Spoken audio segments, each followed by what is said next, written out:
y ait d'autres commissions qui se soient jointes à votre travail. Et une deuxième question, est-ce que vous pouvez préciser sur l'accès des mineurs, quel est le dispositif que vous préconisez? On sait que le Sénat avait déjà été à l'initiative d'un amendement de Marie Mercier sur Donc nous souhaitons véritablement faire un électrochoc dans la société pour dire c'est quoi la pornographie aujourd'hui en 2022, parce que depuis 15 ans, avec les chaînes Tube, avec les réseaux sociaux, eh bien forcément la pornographie qu'on connaissait dans les années 70 n'a plus rien à voir.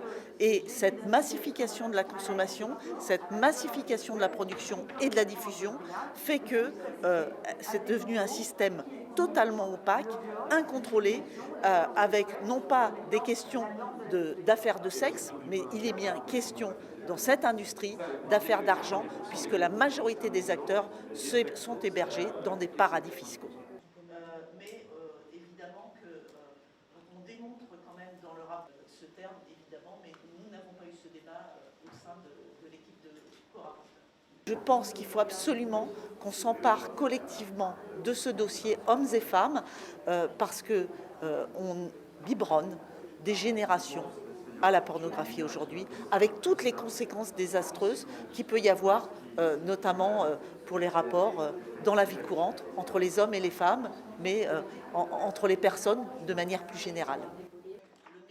Cette audition a eu le mérite d'éclairer de manière très précise les processus.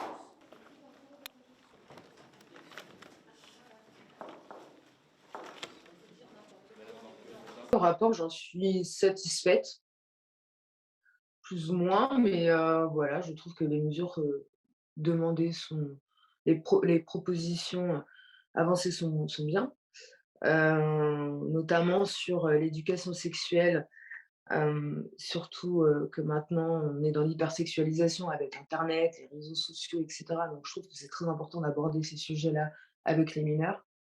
La non-accessibilité du VIX également, c'est quelque chose qui traîne en longueur.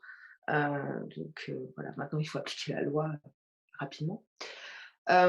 Pour autant, je pense qu'il y a une mesure essentielle qui n'est pas inscrite, c'est de rendre responsables les diffuseurs, en fait, et de les rendre responsables de ce qu'ils diffusent.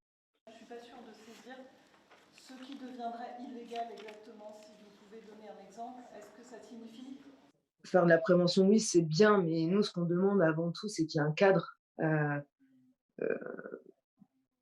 et qu'on soit protégé, en fait. Le problème, c'est que si le but de ce rapport, c'est d'interdire la pornographie, tout le monde ira tourner dans les pays de l'Est. Et s'il y a la moindre dérive dans ces pays-là, aucune actrice ou aucun acteur ne pourra se retourner. Donc nous, on demande juste à être accompagnés, de pouvoir faire un porno éthique, de pouvoir faire un joli porno, parce que le porno, ça peut être beau, c'est pas que des trucs crades qu'on peut voir sur Internet. Mais pour ça, il faut qu'on soit accompagné. Si on commence à nous marginaliser comme on l'est actuellement, il y a toutes ces dérives-là. Qu'est-ce qu'on peut espérer, sachant qu'un certain nombre de ces recommandations coûtent assez cher, il y a des moyens techniques, on parlait, ils existent. Et est-ce que vous avez notamment auditionné des chercheurs sur le sujet, sur les conditions socio-économiques